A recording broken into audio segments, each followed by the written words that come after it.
Alright, so recently, about a month ago or a few months, whenever this video comes out, a while ago, Kimetsu no Yaiba, the manga, has finished. So, manga spoilers. I'm not going to talk about too much, but manga spoilers. But basically, a lot of people had some thoughts on the controversial ending.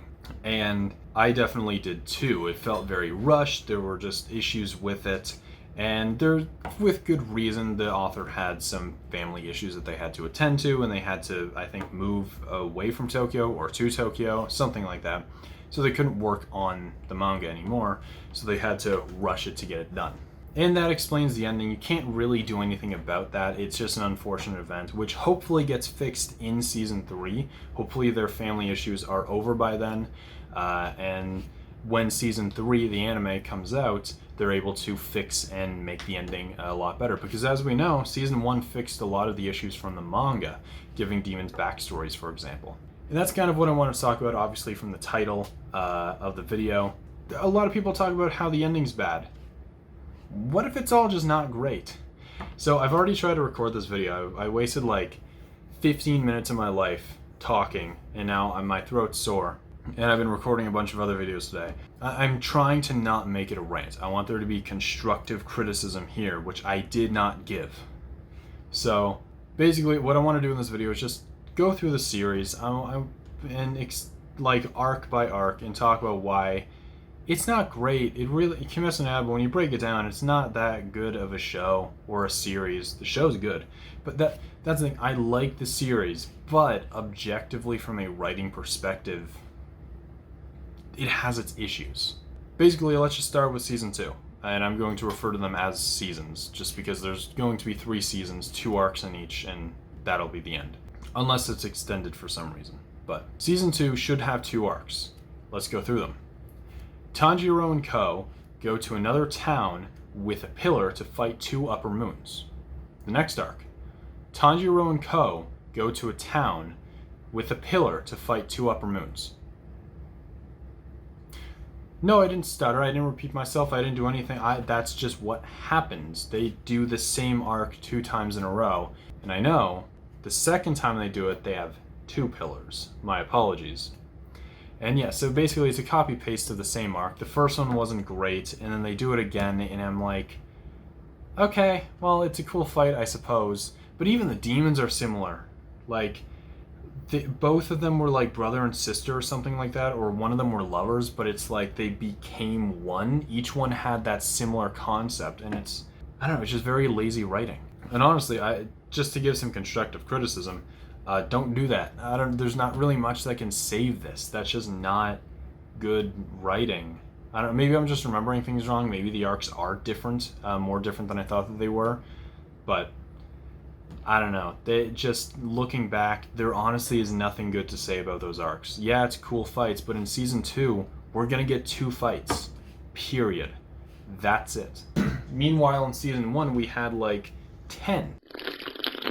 And unfortunately, Season 3 is not going to make us even reach 10 either. It's going to add 4 fights to the series. 2 of which I'm excluding because one takes place off screen and the other is a one-shot kill from a character who shouldn't be able to one-shot an upper moon. But anyway, now we have Season 3, which one arc is a training arc and the other is the Muzen fight.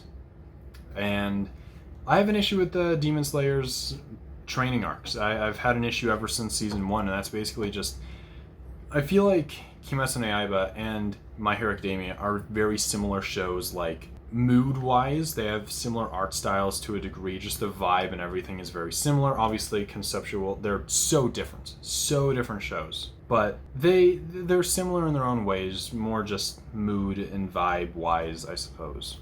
But basically, with My Hero Academia, any training arcs there in that show, it doesn't just boost the character's power level, it gives them a new move or does something to move the story forward, or it doesn't just skip over their training, makes them stronger. Meanwhile, Kimetsu no Yaiba, that's exactly what happens. It skips over the character's training and makes them stronger.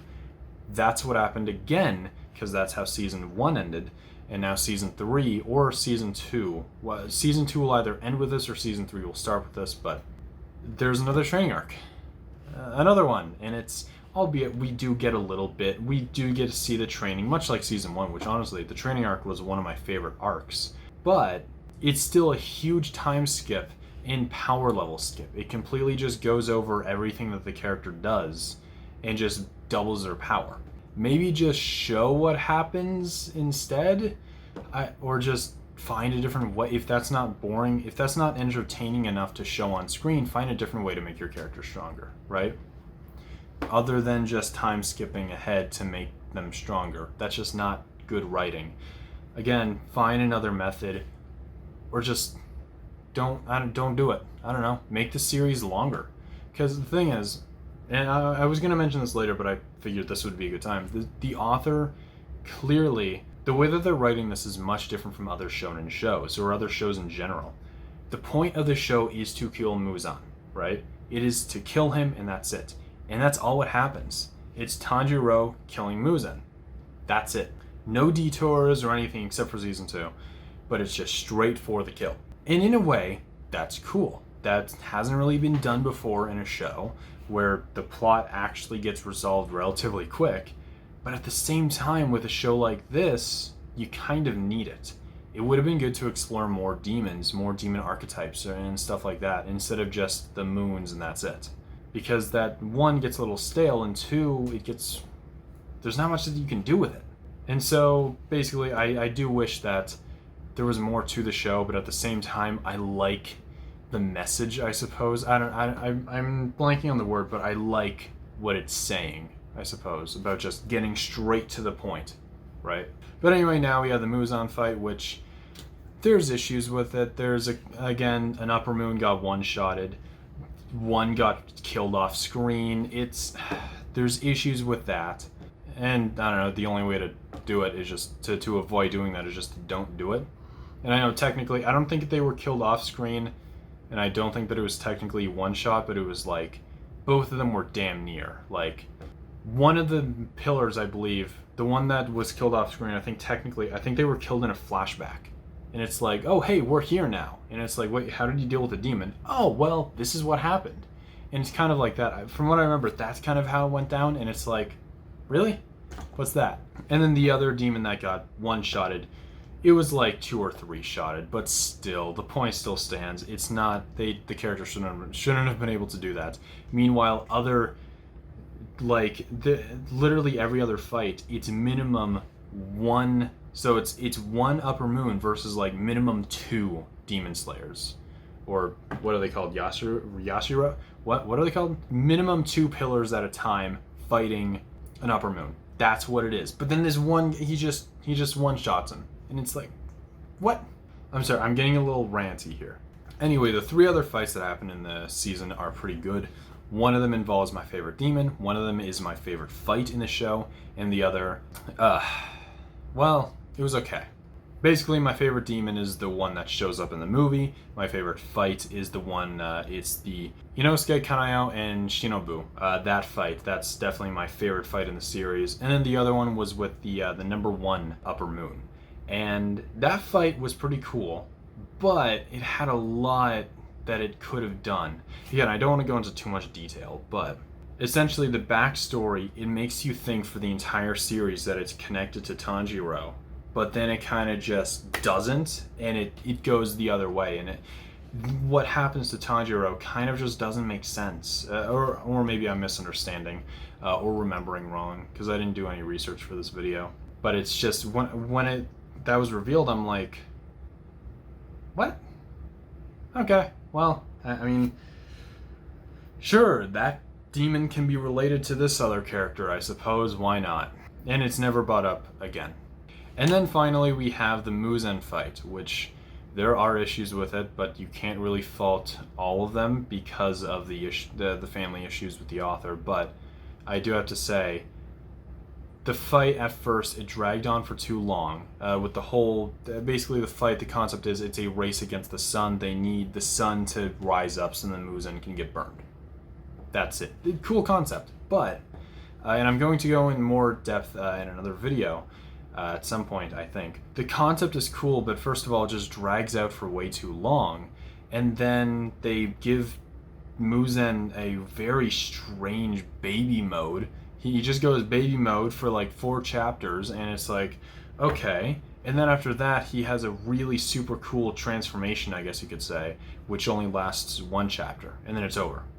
And don't even get me started on the 5 Deus Ex Machinas. Literally, I don't want to spoil much, but the way that they beat Muzan is somebody walks up to him. I'm not explaining the scene exactly correctly, but if you break it down, this is what happens. Somebody walks up to Muzan, stabs him with the needle, and then he dies. That's it. They kind of just walk up to him and to just go, and then he loses. Yeah, that's how that like 1,000-year-old demon dies. And I know I'm getting a little salty, but I'm gonna go more in depth about the fight in another video. I want to talk about another show and compare the two, and just rip on Demon Slayer even more. Which I don't know if I've even clarified. I like Demon Slayer. I should say that if I haven't already. I do like Demon Slayer, but when you break things down, it's not great.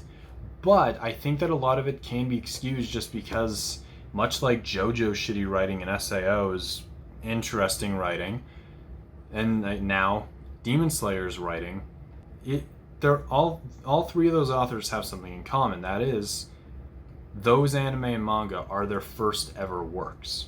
SAO is the first book written by Araki Kawahara. He was actually putting it into a short story competition, but then it was too long, so he's like, ah, screw it, I'm gonna just publish it myself. That's the origin of SAO, and that's it. And then JoJo, I don't know the author's name or anything about him, but I do know that JoJo is his first actual like manga. He's had a few one shots and maybe some manga that has 10 chapters or something, very, very short, but JoJo is his first long series. And now with Demon Slayer, that's her first ever manga ever.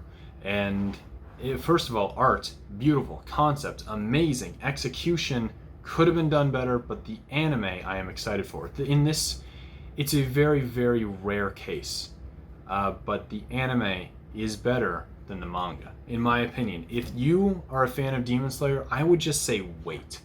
Chances are any issues that I have about the show, for the most part, will be fixed in the anime.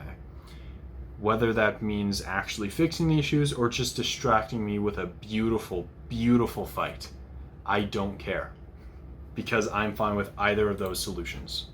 There isn't really a point to this video. I just wanted to rant a little bit about Demon Slayer's ending, and I wish that it was better, because when you look back at it, it's kind of just, it's not amazing. But I hope I wasn't too disrespectful. I don't want to be an asshole, but those are my thoughts on the show. I enjoy the series, but I feel like that it is actually lacking, not just in the ending. And the reason why I wanted to make this video is just because a lot of people were talking about the ending and saying that it wasn't actually bad, and that got me thinking, like, how much else can be criticized as well, and it's how much should be talked about. And I basically, like, I don't know the point of this video. I don't know if I'm even gonna upload it, but yeah, that's the series, and I like it. Kimetsu no Yaiba is good. I'm excited for the movie. Gonna watch it in a few years, just because I don't know when it's gonna come to Canada and available for English. And then season 2 and 3, I do expect to be good. Season 2, there's not much that I can really correct. It's just not going to be a strong season. Just like One Punch Man season 2, that was never going to be a strong season. I read the manga when season 1 finished, and it's like, yeah, season 2 is going to be crap no matter what they do. And it's not because of the animation. It's just because there's nothing to adapt. It's a very filler-ish arc. Aside from the Garu arc, which I'm excited for season 3. If you like Garu, you're gonna love season 3. He's the protagonist. And his final fight, so good. And it's very unexpected what happens at the very end. Stay tuned. But yeah, then there's season 3 of Kimetsu no Yaiba, which I do think will be good. There's not many issues that I have with it. It's just, obviously there is the big glaring issue of the ending, right? It's very rushed, but I might make another video on this at some point. This one's going on for a little bit too long, but they kind of teased a possible sequel to Demon Slayer, and I'll talk about that in another video at some point, probably, maybe. But anyway, if you enjoyed this video, give it a like. What are your thoughts on Kimetsu no Yaiba? did you like it, or am I alone on this, on my opinions on this, or do you agree with me? I don't know. Maybe I'm being too harsh. Again, it is this author's first ever book, so that's why I want to give it a little bit of slack. But anyway, that's it for this video. I just wanted to do a little bit of a rant, I suppose, on this series. But again, I like it, but yeah. Anyway, hope you enjoyed, and I'll see you in the next video. Goodbye.